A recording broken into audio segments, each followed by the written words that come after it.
So, good afternoon, everybody. Thanks very much for joining us. I'm Rajesh Merchandani, the Vice President of Communications and Policy Outreach here at the Centre.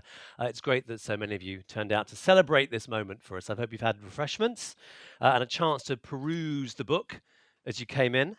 We're very proud of this project. More than 2 years in the making, more than 20 commissioned and original research papers. You can see the results for yourselves. Hope you'll take these away and enjoy them. These are hot off the presses advance copies. And by advance, they've not had their final proofread, and they don't have the index in the back of them, but the content is all there, and there's a lot of content as well. The final versions of this book are being printed right now. They're available to order now on Amazon or via Brookings Institution Press as well. We're really happy to be launching this now. It comes, of course, with news today from the Trump transition team of President-elect Trump's pick to lead the EPA, Scott Pruitt, the Oklahoma Attorney General, someone with links to the fossil fuel industry. So there may well be questions, something to say about that later on this afternoon. Right now, though, let's welcome some of our speakers. We're delighted to have Jonathan Pershing as our keynote speaker. We'll also be hearing from the book's two authors, Francis Seymour and Jonah Bush. But to start, let's hear from someone very familiar to many of you, CGD's founding president, Nancy Bertsel. Nancy.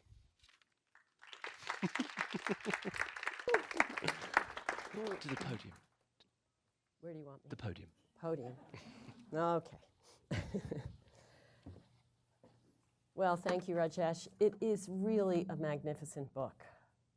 It's weighty, not only in pounds, but in content and in some great stories. So I hope those of you who get a copy of this initial version will treasure it, because when it comes out in its final version with the index, well, that'll be good too, but I want you to treasure having a kind of pre-publication copy. I want to start by thanking Jonathan Pershing for joining us today. It is a critical time for climate policy in the US. I hope to hear from him about how he sees forests in the context of climate policy. Besides saying it's a magnificent book, and it is great to celebrate it, and congratulating the authors, I just want to say a word about why would we have this book from the Center for Global Development. On the one hand, it's obvious. It's obvious because climate is an existential threat to development. I would say 5 or 10 years ago, we were a little careful about saying existential threat. Not true anymore. It's very clear. And it's an existential threat to the world's poor, which is part of our mission here, is about reducing poverty and reducing inequality. And it's an existential threat to the world's poor because, like so many other things, for the same amount of emissions, the poor will suffer the most. It's asymmetric. The second thing is that it's about forests, and forests are also about people. And so it goes to the heart of development. And I just wanted to share that in thinking about what to say in 1 minute, I thought about when I thought I'd tell a little story, how I got enthusiastic about forests. Not as enthusiastic as Francis and Jonah, but as a development economist, I discovered forests 25 years ago, perhaps not ironically, when I was working in the World Bank on Latin America and had just started working on environment. And Larry Summers had just arrived at the World Bank as the chief economist, and he was getting ready to prepare for finishing the 1992 World Development Report, which was the World Bank's contribution, in a sense, to the Rio Summit, the United Nations Summit on Environment and Development. And I have to say that I got religion as a development economist on forests when I flew around the Amazon in a helicopter with Larry Summers. And it took him a longer time to get religion, but I think this book, because he's the chair of our board, and I'll ask him to look at it, it will give him religion too. So thank you, Francis and Jonah. On to the content. Thanks very much, Nancy. You'll see on the screens around you the hashtag WFWN for Why Forests, Why Now. We'd love you to start a conversation, take part in the conversation online on social media about the book. So please, if you fancy tweeting, use that hashtag today and in the weeks to come. And hello also to people watching on the live stream from around the world. It's great for you that you've joined us this afternoon. In 1 minute, I'm going to invite the authors up to the stage and we'll have a chat with them about the book. Let me just tell you a little bit about them. Frances Seymour, Senior Fellow here at the Centre for Global Development, leads our work on tropical forests for climate and development. She's a world-renowned expert on international forest policy. She spent 6 years as the Director General of CIFOR, the Centre for International Forestry Research. For her leadership there, the French government awarded her the rank of officier in the Order of Agricultural Merit, citing her exceptional dynamism and visionary thinking. Jonah Bush, also a senior fellow here at CGD, an environmental economist whose research focuses on climate change and tropical deforestation. He's the lead developer of the OSIRIS model for analysing and designing policies for reducing greenhouse gas emissions from deforestation. His work has appeared in distinguished publications and he serves on the editorial board of Conservation Letters. He's previously advised the governments of Guyana and Indonesia, the UNFCCC, and a host of other institutions and organisations. So please let's welcome the authors to the stage so we can find out more about the book. Jonah, Frances. So the way we're going to do this is that I'm going to ask them a few questions. We're going to have a conversation about it. And then we'll hear from more of them. There'll be a chance later on in the afternoon in the programme for you guys to ask questions as well. So Frances, Jonah, we've talked about this a lot. It's great that we're here at this moment. So explain to people, why does the world need a book on forests and climate change, and why now? So glad you asked that question. The short answer is that despite the incredible importance of tropical forests to both climate objectives and development objectives, they remain wildly underappreciated by policymakers and professionals in what we call climate world and development world. So take the Paris Agreement, which includes as one of its goals to achieve, a balance between emissions and removals. We just can't do that without tropical forests, because tropical forests are the only proven carbon capture and storage technology that we have. And it's also safe, natural, and relatively cheap compared to the alternatives. When it comes to development, forests provide an abundance of ecosystem services that are important to development and particularly important to poor people, and yet those services are mostly invisible to policymakers for a variety of reasons. The water services that forested watersheds provide that are important to health, that are important to agriculture, for example, tend not to be captured in national accounts or economic development planning. So the why forests part of the title is that we need to open up the club of development economists beyond Nancy who appreciate forests, and beyond in climate world beyond Jonathan Pershing, who I'm sure is going to later express appreciation for forests. Anyway, Jonah, why now? Well, so why now? In this year, it's finally realistic and feasible to consider in very practical terms conserving tropical forests, ending tropical deforestation. This was not true even a few years ago.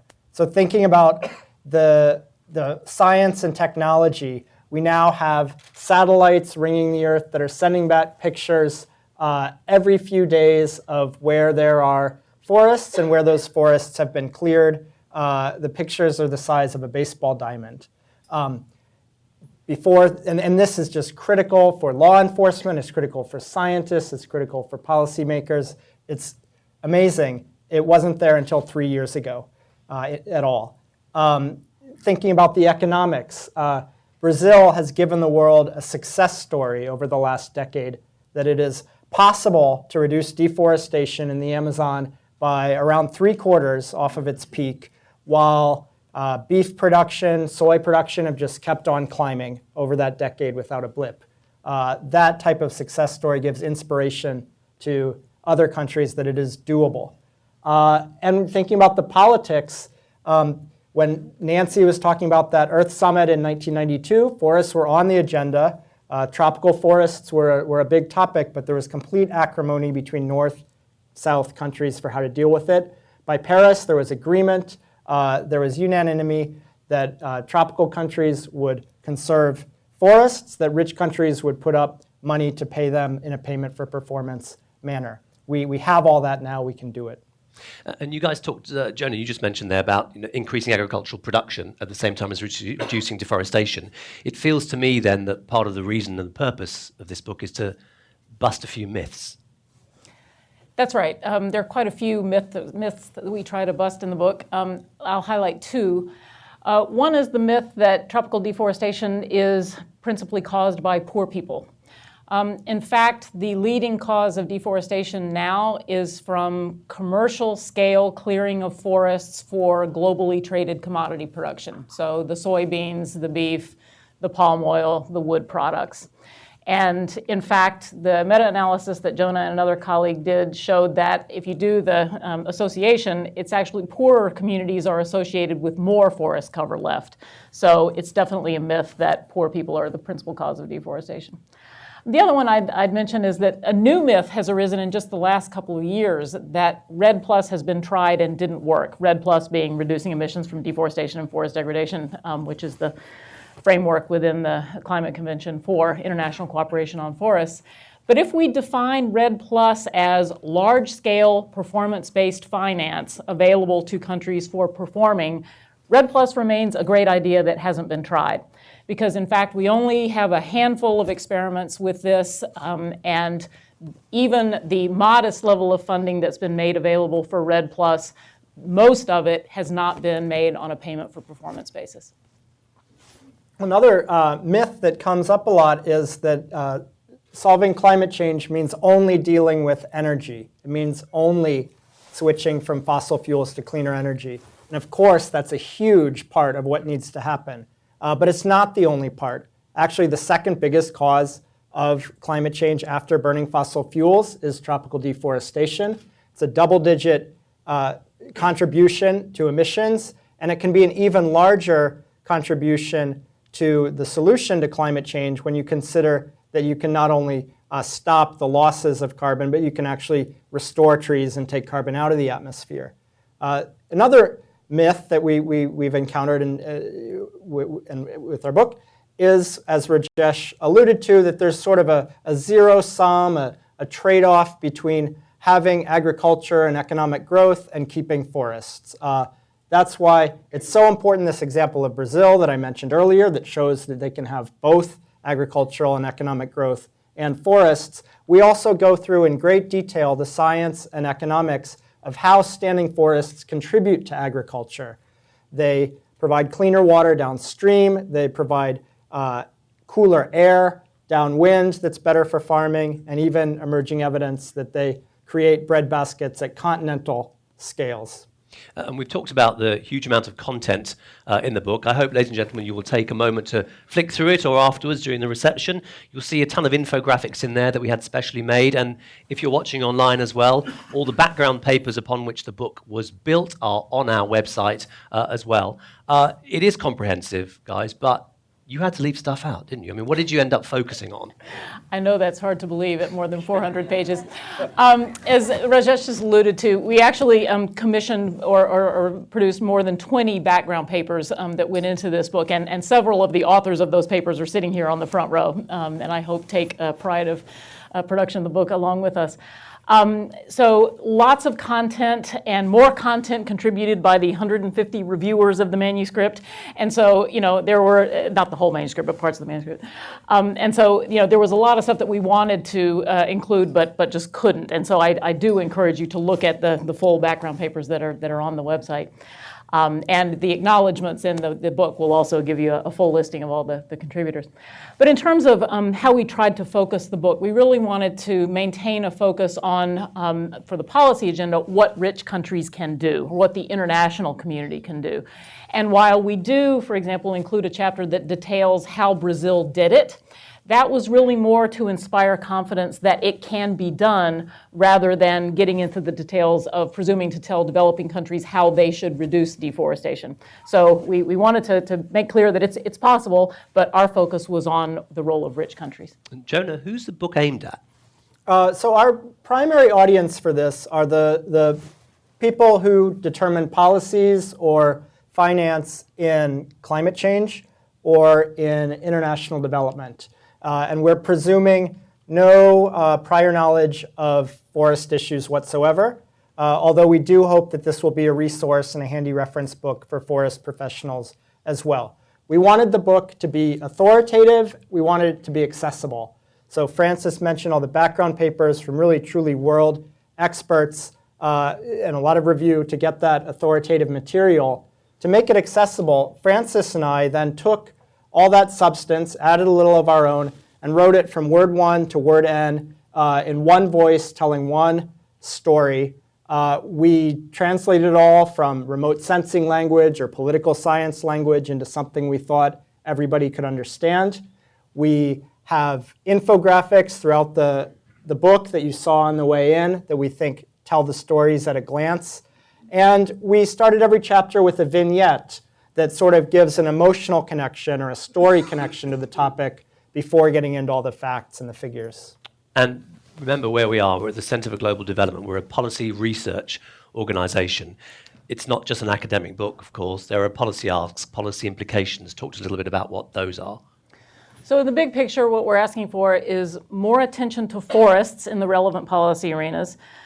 Within that, more finance for forests, and within that, a larger share of finance on a performance basis. We diagnosed in the book a problem of aidification of the finance for forests that's been given up to now, which results in amounts that are too low to constitute a meaningful incentive within the constraints of aid budgets, that are too slow because the disbursement goes very slowly, even in the non-performance-based portions of it, and too constrained by the rules and regulations related to aid that, among other things, preclude aid agencies from giving more of the money on a performance basis. But we do highlight some possible alternatives to the aid infrastructure for moving forest finance, and Jonah will tell us a couple about those. Yeah, so we do talk about the bilateral aid agencies. There's a terrific chapter comparing the politics in rich countries of tropical forests and the multilateral agencies they're currently funding. But we're also looking ahead. We're hoping that the Green Climate Fund, as it sets up its payments for reducing deforestation, will be on more of a results-based, ton of carbon basis. We're looking at the state of California, which is pushing ahead with the carbon market, and that they may be linking to reduce deforestation in the tropics. We're looking at the International Civil Aviation Organization, the world's airlines that have just committed to carbon neutral growth in the near future, mostly actually by buying emission reductions from other sectors. Our colleague, Michelle de Nevers, who's not here, has some proposals about using the good faith and credit of the rich countries to capitalize a tropical forest endowment. And as important and necessary as we say rich country contributions are, there's also some extremely innovative and creative things happening in tropical forests. India has reformed its tax system in a way that really incentivizes protecting and restoring tropical forests. So finally, guys, let's think a little bit about the real-world landscape into which we're launching this book. A lot's happened in the last few months. Today, of course, the news of the EPA pick from the president-elect. How do you think the book, its evidence and its arguments can remain resilient to changing real-world events? Yes, it's any author's nightmare that something drastic will happen during the production process that reverses some of the arguments in the book. Fortunately, we've had the opposite problem when it comes to the published literature. Our challenge was resisting the temptation to delay publication, to keep adding more recent publications that serve to reinforce the main arguments. But also there's real world events. I mean, just in the last week, we've heard reports of an uptick in deforestation in Brazil. But on the other hand, there's the promulgation by the Indonesian government of a new moratorium on expanding into peatlands. So I think both of those just illustrate our argument that these battles between deforestation as usual and a transformational change are teetering on the brink. And international support can put a thumb, on that balance. We certainly hope that our arguments will prove to be compelling to policymakers that share the either or both objectives of climate stability or prosperity in the sense of development. But if anybody has questions about the implications of the recent election or today's appointment, we hope you'll direct them to our keynote speaker. Okay, well, on that shameless pass, let's, for the moment, thanks Francis Seymour and Jonah Bush. Thanks, guys. Stay where you are. We're going to hear more from them when we open up for questions in a second. But let me now give a brief introduction for our keynote speaker, a well-known climate scientist, a policy expert and diplomat. Jonathan Pershing is currently serving as US Special Envoy for Climate Change. He had served as the deputy to Todd Stern in that role earlier on in the Obama administration. He spent 3 years at the Department of Energy, where he oversaw the first quadrennial energy review and helped launch the Mission Innovation Partnership on Clean Energy Research in Paris. He trained as a geologist and a geophysicist, and full disclosure, he's actually an old buddy of Francis's from the World Resources Institute back in the day. Please welcome Dr. Jonathan Pershing.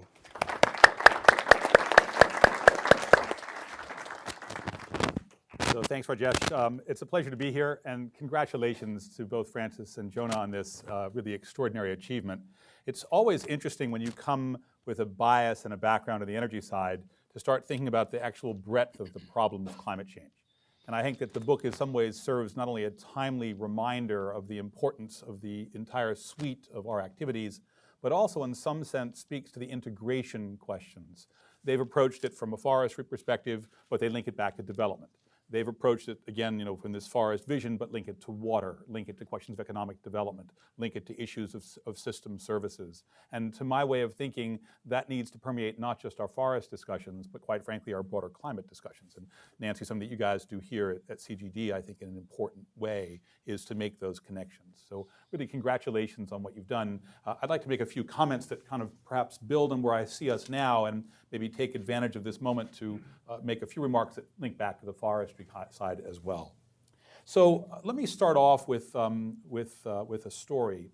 My daughter is currently serving in the Peace Corps, and she's in Senegal. She's about 50 kilometers south of the Gambia border on the south side of Senegal. And it turns out that there's an enormous amount of deforestation in this particular part of Senegal. And the reason it's so significant is that while it's illegal in Senegal, it is being bought by China for pulp and paper out of the Gambia. And so you have this dynamic in which at night you cut down a couple of trees and you rush in your truck and you bring them to the border and you get them onto the Gambia River and you float them downstream and the Chinese will buy that timber. So this is an interesting story, and by itself it sounds kind of interesting. So it turns out my daughter is in a very small village, and one of the brothers in her family, where she's a Peace Corps resident, was one of the people doing this. And so she's in this incredibly awkward situation. Do you think about reporting them? What are the contexts of doing that? And so he did the tree. He only does it very, very rarely. It turns out that one tree is about a month's salary in any other place that he could work. And what did he do with the month's salary? He bought a solar panel. The story is really complicated. How do you think about this? It turns out he now has one of 3 solar panels in the entire village. My daughter brought one with her. There's one that the mayor of the village has, and now this young man has one, and it's the 3rd one. And here's the tension. Here's the question, and while I recognize that's not the majority of deforestation, and I think Francis' story is extremely well taken and the dynamics of the analysis in the book are relevant, this too is part of the question. It is not one that we manage without considering the intersection between an economic agenda, between a development agenda, and between a land use agenda. And I think this story really points it in a poignant and strong fashion. In fact, that's one of the things I liked about the book, were all the stories. I think that they give you a degree of powerfulness in the articulation. Let's come back, though, to the big picture, because if that's the microcosm in some sense, and the book presents that in a really compelling fashion, I think the larger climate change story is one that we are also clearly focused on. Paris gave us a new direction, a new vision of what we were trying to achieve, a 2-degree focus with, if possible, an effort to keep to only a 1.5-degree increase in global average temperatures. That's a tall order. It's not at all clear how we get there in a broad sense, but it's explicitly clear that we can't get there unless every single avenue is pursued, and pursued to the maximum possible extent. So we've had some significant successes. If we take a look at the energy side, where, as these guys note, a tremendous amount of the attention has been focused, we end up seeing significant declines in price. We've seen a cut in the cost of renewable power that's absolutely extraordinary. It is now on a global basis competing and winning in a direct head-to-head competition with fossil fuels and their greenhouse gas emissions. That's extraordinary. I had a conversation with the minister from the United Arab Emirates. They had their most recent sale 6 months ago. It was 2.9 cents per kilowatt hour. They had a sale the day before Morocco opened. It was 2.4 cents per kilowatt hour. This is amazing. We should be optimistic about this. This is a very positive story. But that's the easy one. What if I get into transportation?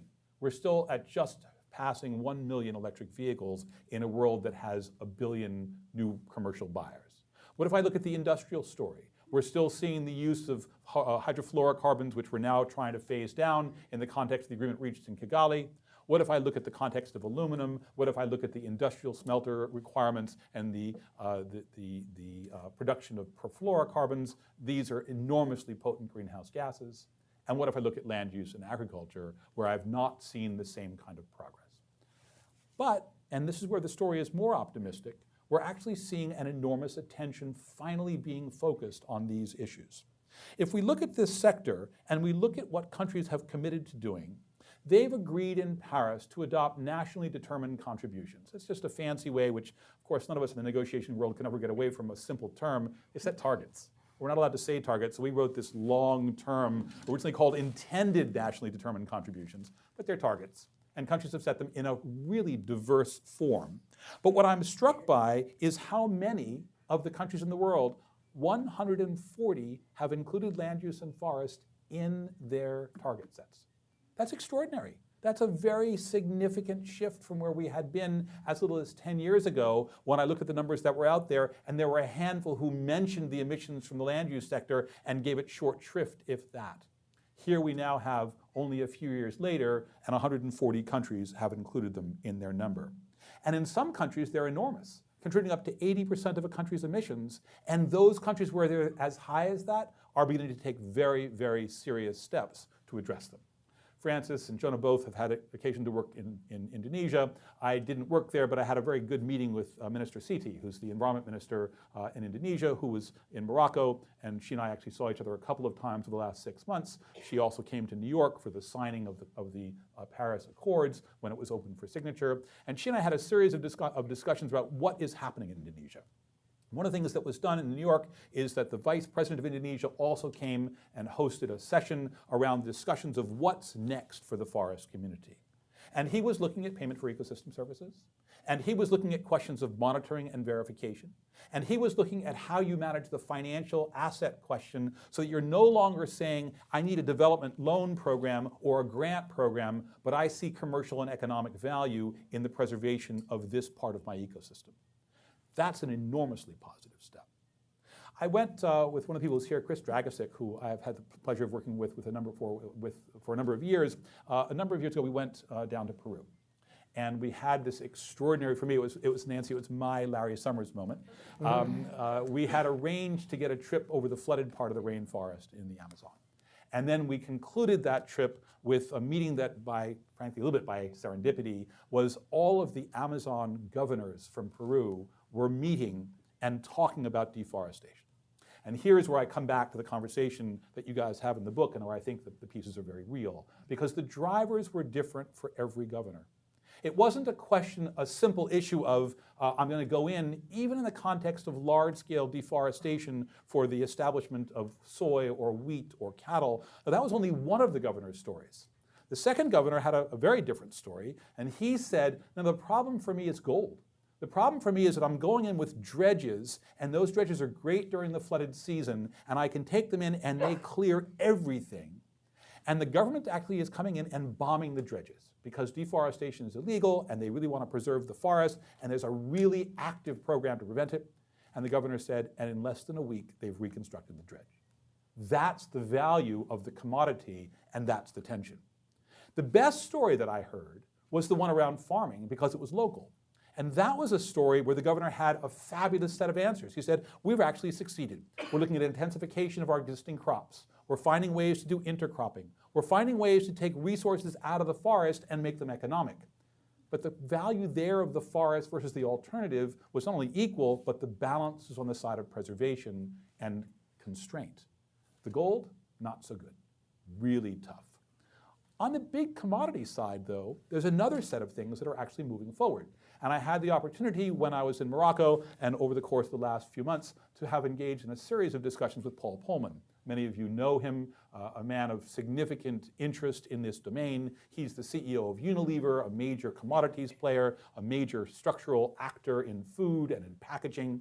And he is talking about how he and his cohort can act to address this. And this is, again, something this book begins to speak to. How do you think about the power of the market? How do you think about the power of the commercial applicants in this structure? How do you bring together the coalitions of players who can do things in an alternative fashion in a more sustainable way and make that economic? And Paul Polman is one of the people who's at the forefront of this discussion. Clearly, the kinds of ideas that are here will be a blueprint for his next steps, because he's not yet sure. He's built a coalition. He's got players like Mars who are in this with all their packaging and foodstuffs. He's got Coca-Cola, and he's got a series of players on the food side. Really impressive, but they're kind of running into a dead end because the work hasn't yet been done. And now we actually have more of a template and more of a way to carry us forward. I want to come to a couple of other pieces, though, that are part of the Paris Agreement and where we are on that front. So we've agreed in Paris that we're going to try to achieve all of these goals. And we've got a degree of transparency that's going to be required, and we're going to need to actually pull that together too. Because the confidence that we've got that the world will succeed in what it's doing, and that we therefore as individual nations or individual actors within nations can move forward, is in part predicated on the transparency of everyone's actions. If I know that China is doing what it said it would do, I'm a little more at ease doing what I promised. If I know that Indonesia's okay, and I'm next door in Bangladesh, I'm a little more happy thinking about the stress I'm going to undergo to make my own emissions reductions. This transparency component is central. And for a long time, we didn't have very good rules in the land use sector. It's beginning to change, but I think it's changing slowly. And I think that there are some myths here, but there are also some realities here. There are questions about the accuracy of our satellite information. There are questions about ground truthing that we have to improve on. There are long-term monitoring issues. There are questions about soil carbon, which is somewhat more difficult to ascribe precise numbers to. But we know we have to do this, and the convention and the agreements under it, including the Paris Agreement, give us next steps in that domain. I want to conclude then with a commentary about what comes next. Because the big question is not so much, can we do something now? Of course we can. And we're seeing it. It's in Indonesia, it's in Borneo, it's in the Congo Basin, it's in Costa Rica. We're seeing it in the forests around the world. We're seeing it in developed country forests, which also are going to be a critical part of this agenda. It's not only going to be a question of what I do in the tropics, but globally. And we are seeing it, but we're not seeing enough. The United States released, in the context of the work in Paris, a mid-century strategy. In doing that, we said, listen, the number that we're currently at of 26 to 28% reduction is only a first step. What we really have to think about is getting to 80% or more. And we have to do that by 2050. And in the US context, and frankly, this is a discussion we had with China, and a discussion we had with Brazil, as well as with the European colleagues and with Japan and with Canada and Mexico. But the discussion was founded on the notion you had to think about all your options. The only scenarios that seemed to work in our case were ones that included forests, and they were essential. There was no solution that got us down to 80%, much less to net zero, without a forestry structure. And they included things like biocarbon, and they included capture and storage with bioenergy, which means you're looking at the agricultural sector and the forestry sector as part of the solution, not just for avoided deforestation, but for the other end around capture, and capture at scale. And thinking about that gives us a kind of a new impetus for this structure. Francis and Jonah both have mentioned a little bit the new agreement that we reached with the Civil Aviation Organization, and so I want to close with that particular story. I talked in the context of some of those discussions with a couple of members of the Airline Association. That was the commercial community that was involved in the ICAO conversation. Do we or do we not seek to phase out emissions from this sector? And they agreed yes. One of the reasons I think it's going to have standing is that we have the commercial sector with us in that phase down commitment. And one of the things that they said to me is that we think the market's the right answer, and we intend to buy forests. And I said, oh, that's interesting. Why would you do that? And they said, because when our passengers are in the airplane flying over the world, what they see is green, and they like it. And when they see brown, they're way less happy. So you have this very interesting commitment, which to me speaks volumes about where we might be headed. We've got an opportunity. We've got an economic potential. We've got a real need to move. We've got a development link, and it makes people happy. So congratulations, really good work. Thanks very much.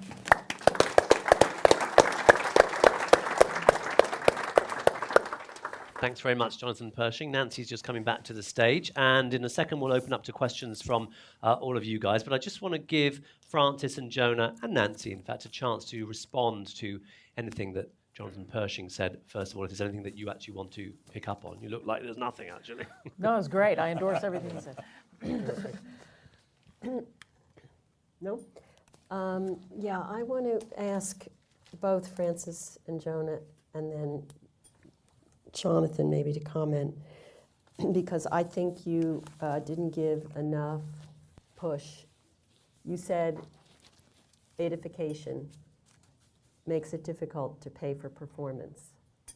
I think it's worth a minute on what that's about. What's the pay for performance about? Why do we think that's a good idea? Performance that's already been demonstrated, as opposed to aid that goes for inputs, capacity building, discussions, training, so on and so on. Well, we have the two people who wrote the book on that here at present, but I'll do my best. In the context of forests, Sure. commercial pressures, just Sure. quickly, and then maybe you'd comment on that because, well, okay. Well, I think for me, one of the main differences between traditional input-based aid, which I think is fair to say has not been very successful in the forestry sector. I mean, we have had several decades of traditional forestry-based aid trying to build capacity, or, you know, we've been through generations of agroforestry projects and, you know, improved logging projects and other things, and yet the deforestation rate has continued to rise. And I think the payment for performance mechanism recognizes that, you know, the forestry sector is hard, a lot of very difficult governance questions, and the idea that outside donors would know, you know, what to do to, you know, fix that, I think is problematic. But for me, what is much more important is that a payment for performance arrangement completely reframes the relationship between the person who's paying and the country who's paying and the country who's receiving. And we've got two photographs in the book that show the difference between the, you know, famous, you know, IMF structural adjustment agreement or bailout agreement, you know, in Indonesia versus a side-by-side letter of intent on REDD+ between Indonesia and the Norwegians. And I think that sort of captures the difference between a sort of donor charity recipient versus a partnership that's basically a transaction between two equal partners that just makes it a more respectful relationship. And I also think that in the context of these, you know, commodities, I'm not sure that any payment for performance agreement we can imagine would compete with gold, right? I mean, that there's some that you're going to have to let go. But I think having a value proposition, a monetized value proposition to compete with some of the revenues from business as usual is that, and it's not a silver bullet, it's not the only part of the story, but I think it can be an important one. So I want to follow up with Jonathan. Maybe you want to add. So you referred to Paul Pullman. I just want to say we did give him the Commitment to Development Award here at the Center for Global Development a couple of years ago. And in that context, you said the power of the market, absolutely. So two questions come from that. One is, where do you think there's openings? You talked a lot about, in an optimistic sense, about openings on the climate issue in terms of carbon price. And it goes back to the problem of creating incentives, both in the private sector, but also at the government level. Payment for performance is a faint shadow of what pricing in the market overall could do. So I just thought I'd bug you about that. You know, I'm sure many people do. In the INDC context, is it coming up, including the world paying for the service of carbon capture and storage that forests provide? So let me come at it from two different directions. The first one is that there are a number of countries beginning to adopt price structures. And you can think about price in a number of different ways. You can think about it in the context of new markets and cap and trade programs. Think about an absolute tax policy. You actually could think indirectly about a regulatory regime that's a form of price imposition, because what it does is it changes the market value of something. But let's put that aside and just take the first two. At the moment, what you've got are a series of players like the Chinese working in their market space, like the Norwegians who've got a program in terms of tax programs, like Japan, which has put prices on coal.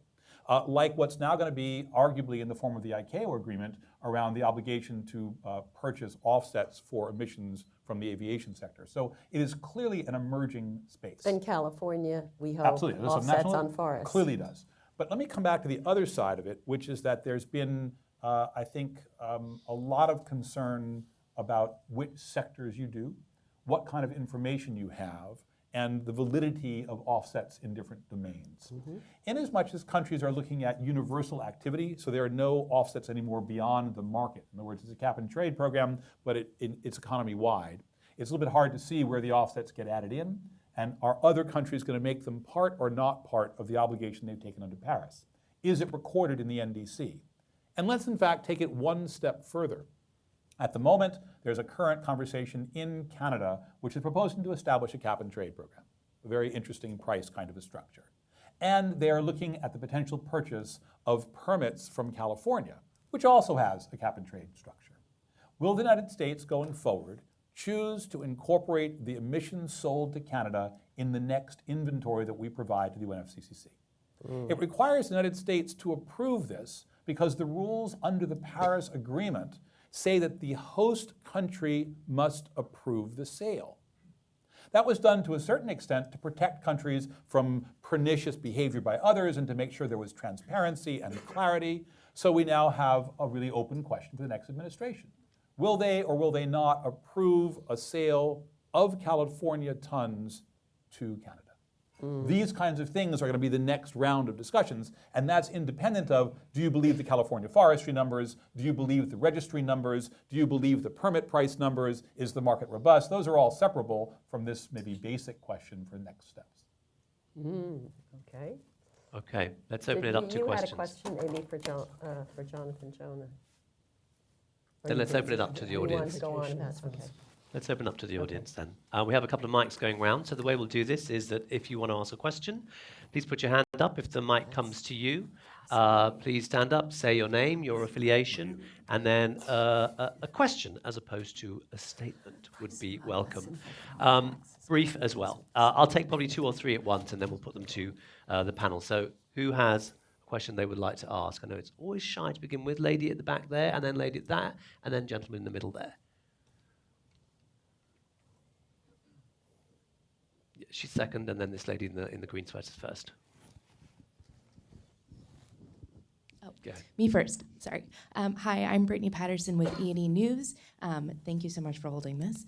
I'm sorry, I have to ask the question, the elephant in the room question, is how much of this work with forests and climate change is separate from and or derailed when we think about our incoming administration here in the United States? Okay. No messing around there. Okay. Let's get the other questions. This lady. Hi, I'm Seymour. I'm working with the World Resources Institute.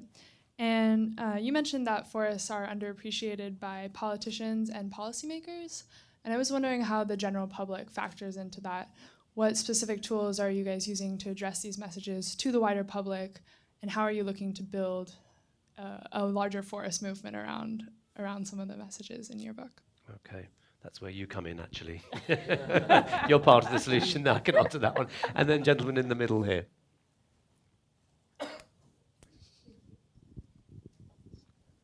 Thank you. Peter Riggs with Pivot Point. Congratulations on the publication of the book. It's really fantastic.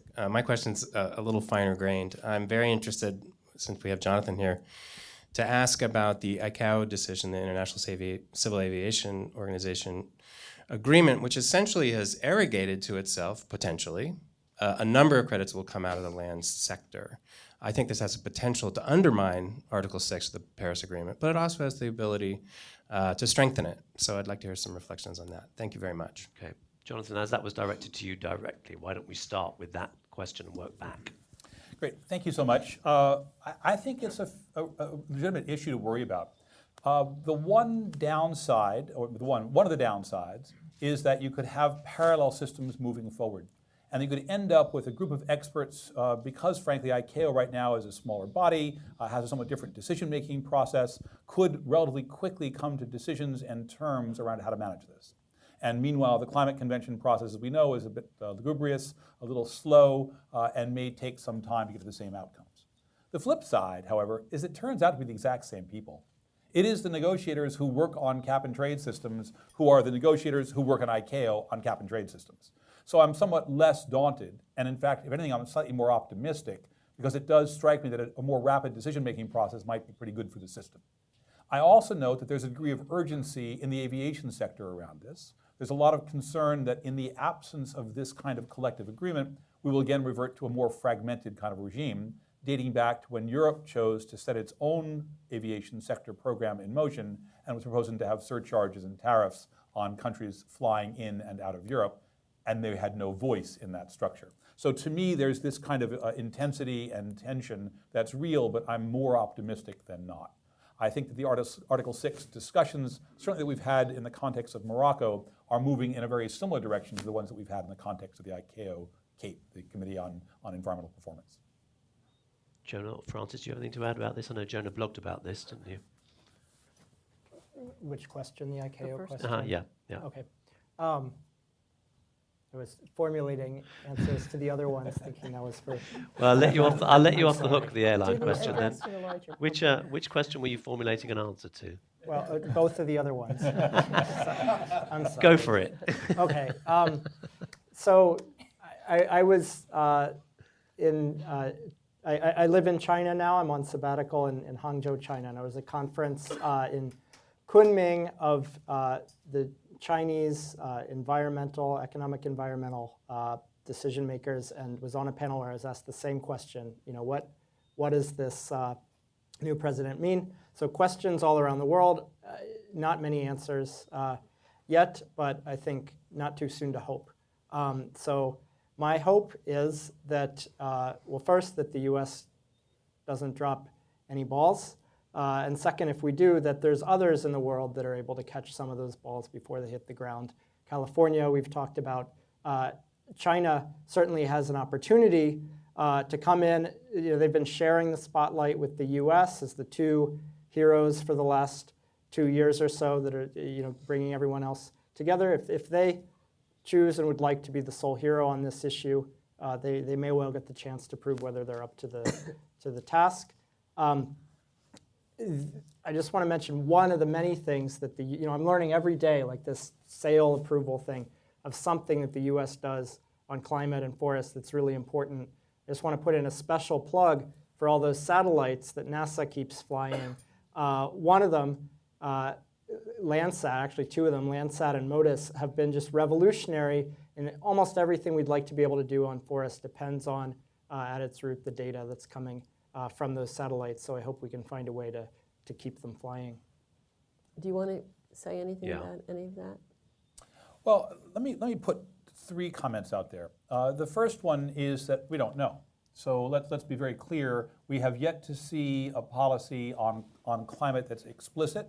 We've seen lots of different statements over the course of the campaign, and even as recent as meetings a couple of days ago that happened between the President-elect and Vice President Gore. Right. So we just don't know.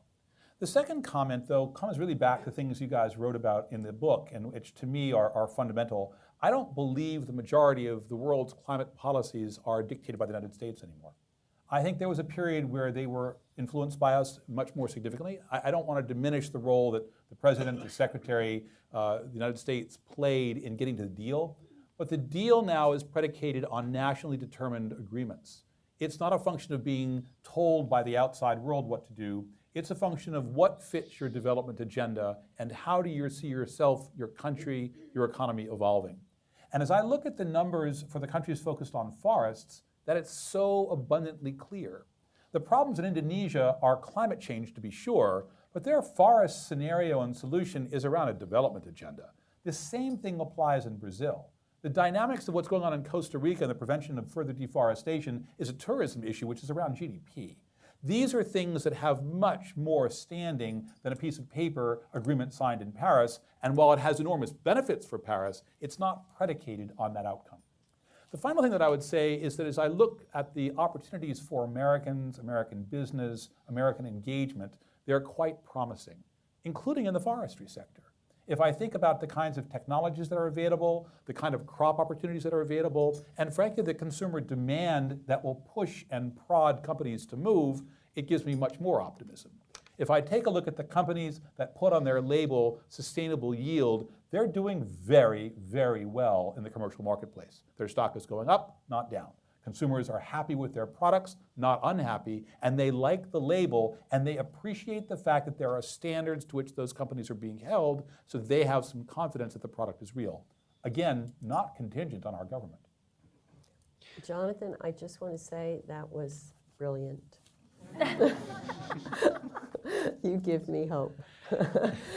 I think another way to say it is that the huge contribution of the U.S. in terms of leadership, technical work, NASA, engagement with the private sector on a range of issues, the fact that, it's not Unilever, but many of the commercial routes of working on the supply side and changing the way forests are treated through the way Nestle's, Unilever, Kellogg's, and so on, those are based in and reflect a larger, longer period of what you would call the U.S. approach to having a liberal, open trading environment with transparency and so on.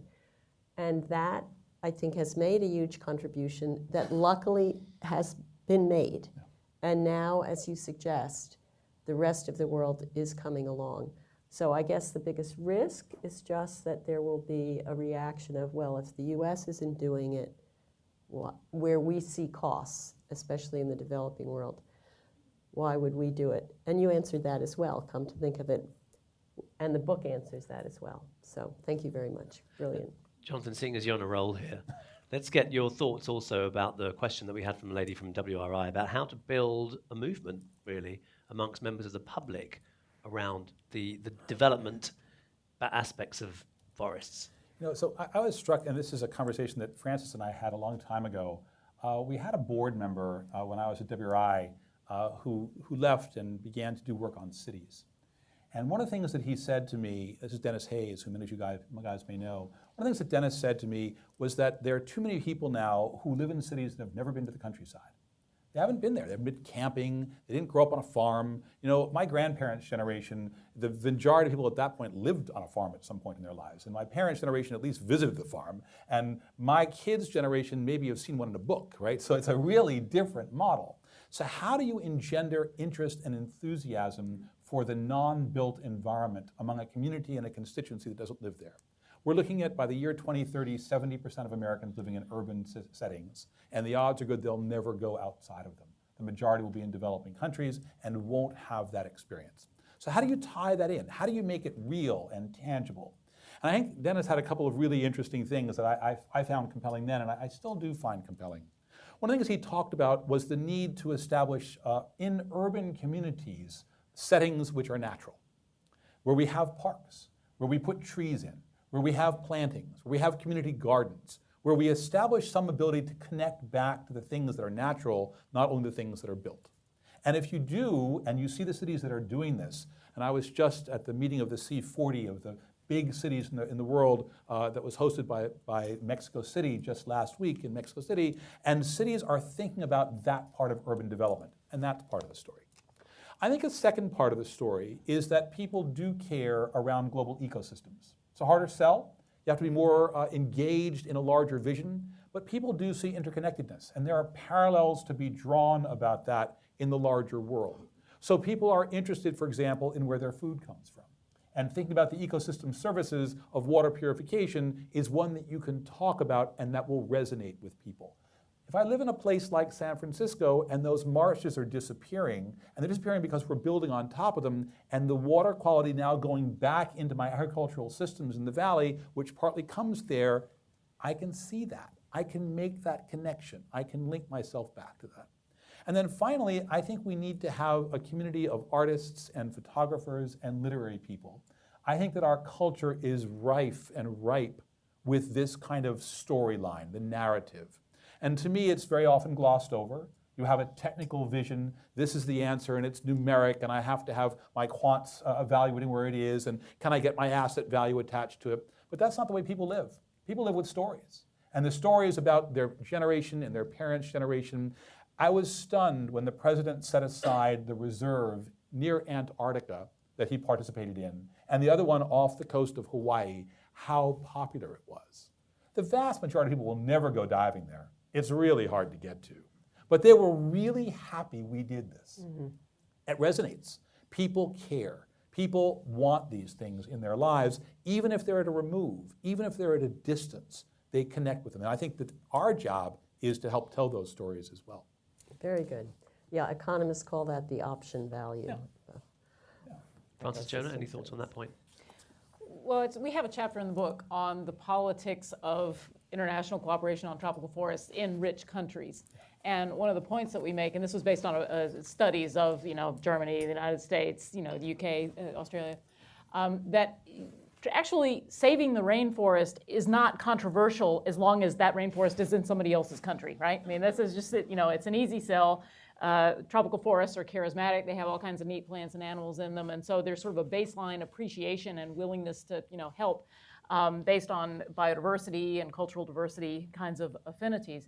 And so I really think that the challenge is the one step further, which is making that connection between the development, the climate, agendas, and organizations like World Resources Institute, and particularly with an awesome platform like Global Forest Watch, which allows you to, see forests disappear in real time. Is that it sort of makes it accessible to the general public and the policymakers who then grapple with how do you connect these agendas. And I think that's what we've tried to do in our book with the combination of the infographics, the stories.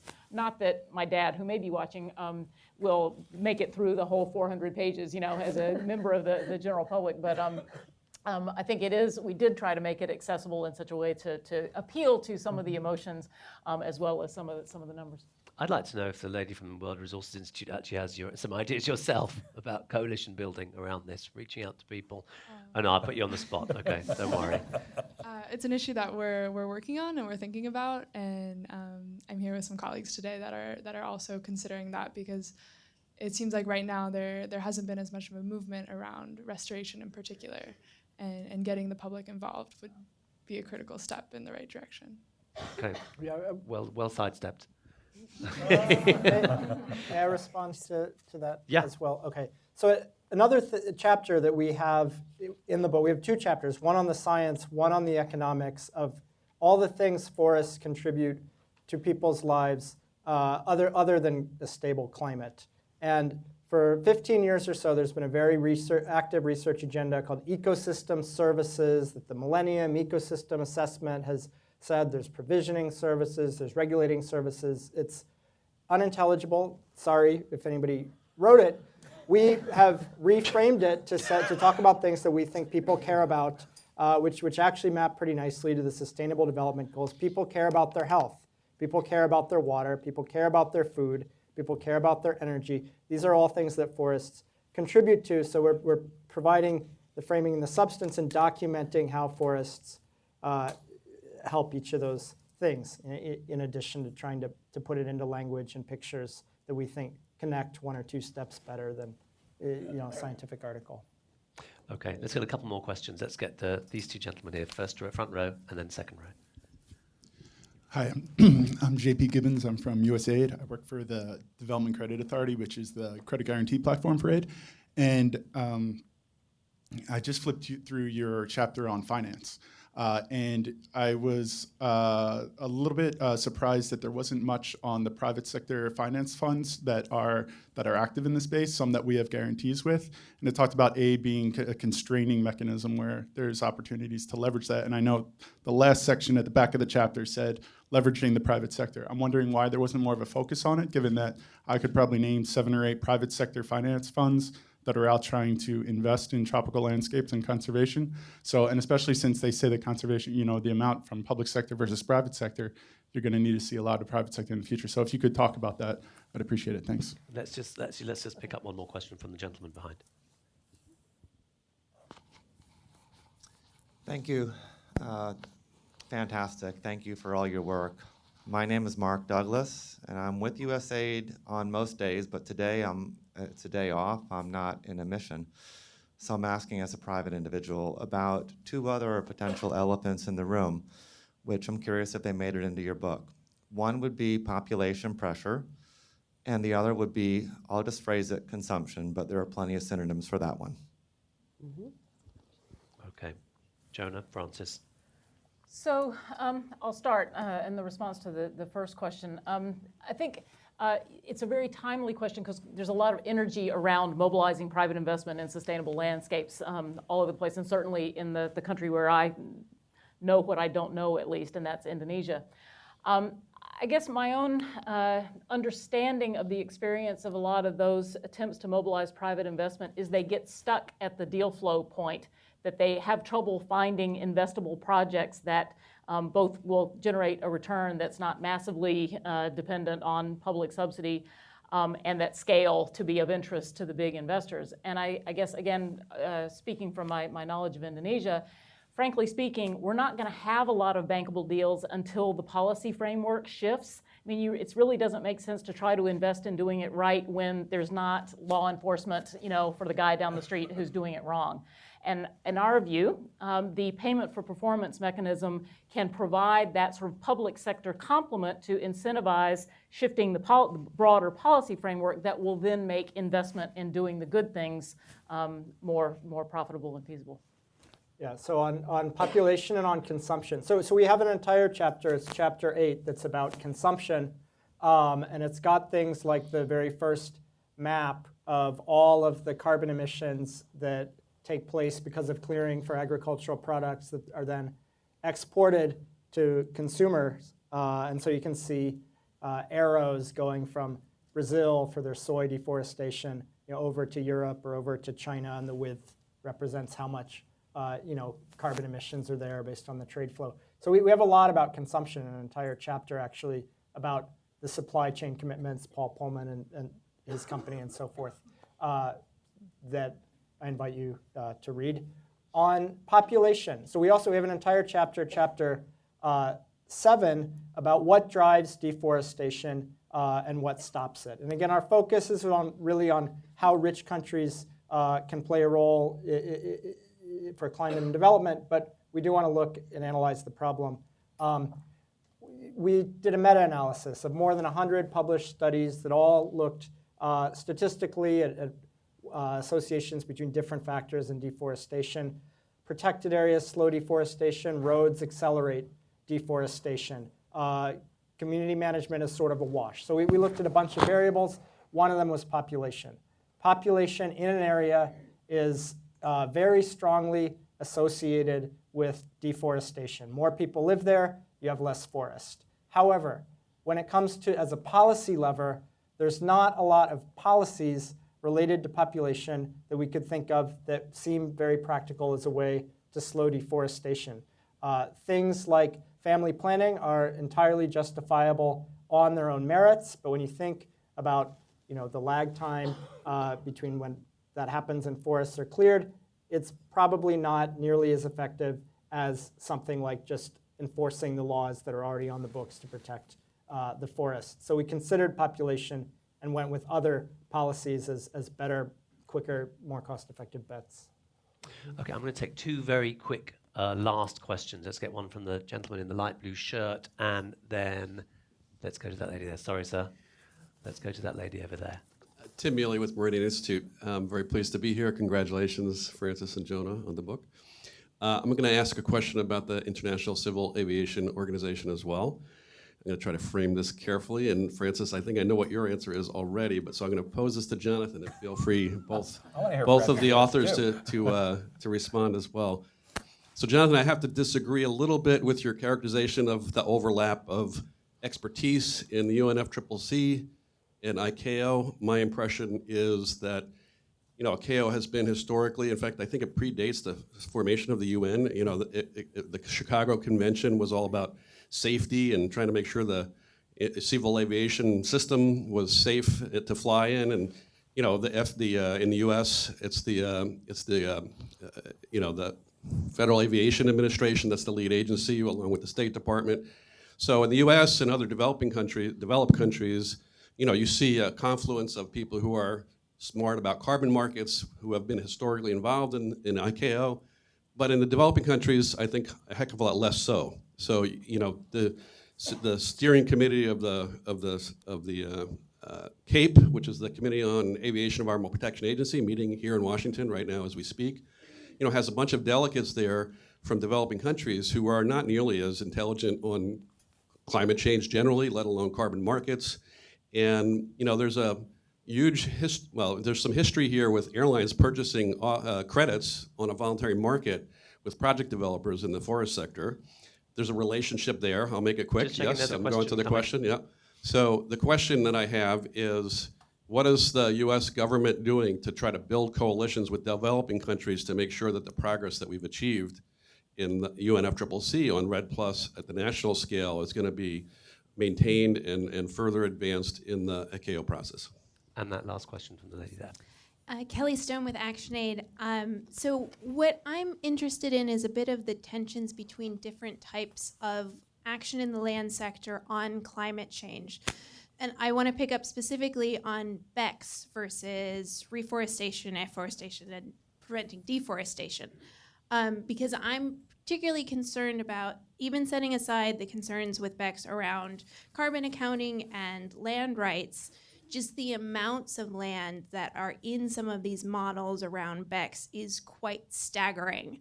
And then you add the importance that I think is rightly being highlighted to preventing deforestation as the best natural sink and most reliable sink we can have. So I'm interested in hearing everyone's comments on the tensions between those two climate actions. Rajesh, I want to interrupt rudely. I just saw that Ken Lay is in the room. Is he here? Yes, there he is. I wondered if you have a question, given what you're working on with our colleague Michelle, for Jonathan. If I could give you that excuse to say something about that closely related project on the financing issue. It's a different approach than deal aggregation in a way that comes closer to pay for performance. So it's a good time to tell him about it. Maybe he'll be helpful at some point. How about we get the answers to these last two questions, and then I can follow up on that. Figure out how to do it in 90 seconds. Okay. Okay, so let's pick up those questions. Francis, do you want to take on the question from the lady from ActionAid? I'm going to pass that one to Jonathan. Okay. Sure. So we wrote a book about tropical forests and how are finding that they're a very cost-effective and large-scale way to fight climate change. They're only one way. We were talking earlier. There's there's transitioning to renewable energy.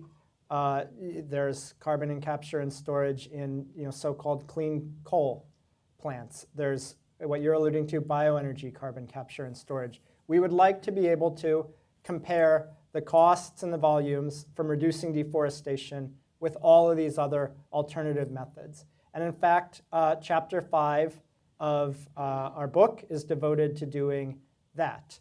And so what we did was we compared our model of how cheap and how much you can get emissions from reducing deforestation with a model from the University of Maryland for doing that in other sectors. We put the two together, and what we found is if you left out everything but forests, it would take you 2 to 5 years longer to get global emissions to peak and decline relative to if you took cost advantage of tropical forests, just the cost-effective reductions, not even all of them. Now, on bioenergy capture and storage, unfortunately, it's a bit of a blind spot in our analysis because the model that we were combining ours with treated agriculture and forestry just as one sector. So while we were able to compare to energy solutions, to transportation solutions, we couldn't do ag. So on to it. Yeah. It's your next project. Jonathan, and then let's get to the response to you from that question about what is the US government doing to build coalitions with developing countries? Thanks. I just want to make one comment on the ActionAid question as well. It does strike me that not a single thing that we have to do is easy. We should be clear about the scale of change that's required to solve the climate problem. Not the next step. The next step's just tough. But the next one beyond that is really hard. I want an 80% reduction. I have to do that across every sector. I want 100% net neutral numbers. I've got to have the forestry sector. And it's going to be partly about changing good practice, and it's about changing behavior, and boy, are these tough. So I take your point, and I think the analysis that Jonah's talked about is going to be a helpful next step, but I think it's going to be a much larger exercise we're going to have to engage in that speaks to land tenure questions, that speaks to these intersections, that speaks to behavior, that speaks to governance, which is a thorny issue across all of these commitments. On the ICAO question, I certainly take the point that there's a distinction to be drawn between the developing countries, which tend to have smaller delegations and don't tend to have much overlap. But I would note that the way CAPE has been structured, there's an enormous amount of capacity resident in the Secretariat as well, and that's been largely augmented by developed country market experts. Now, that doesn't mean the final decision will be adopted that way, but I do know the decision-making process is fundamentally different.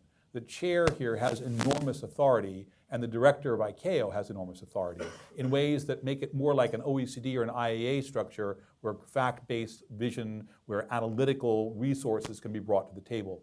So it does seem that it by no means avoids the issue, and the fact that there's only some countries that have this intersection makes it a more complicated issue, and the fact that others have very little training, exactly as you say, makes it more difficult still. But I've certainly seen in our team who is there as part of that conversation that this is moving in at least a positive direction. And the kinds of conversations, frankly, that were held in the convention are not much different. Because the convention people are also, by and large, from developing countries, not market experts. That's not their history. So the work that's been done draws from those places that have explored markets. It's now including China, so it's not just developed countries, but also developing countries. It's not even just China, but it's examples that we're seeing in other sectors, in other industries, in other countries. So I think there's going to be at least a level of information provided. We'll have to see what the outcome looks like. And I agree with you that it's not a certain one, but I do think that there may be some synergy to be had. Okay, we are actually a few minutes over, and I'm conscious of letting these good people get to. I'm going to ask him if he wants to speak. If you'd like to speak now, or if you'd like to have a drink and speak over a drink, it's entirely up to you. The floor is yours. I'll do it now, just so that everybody can then go and enjoy themselves without having to worry about it later.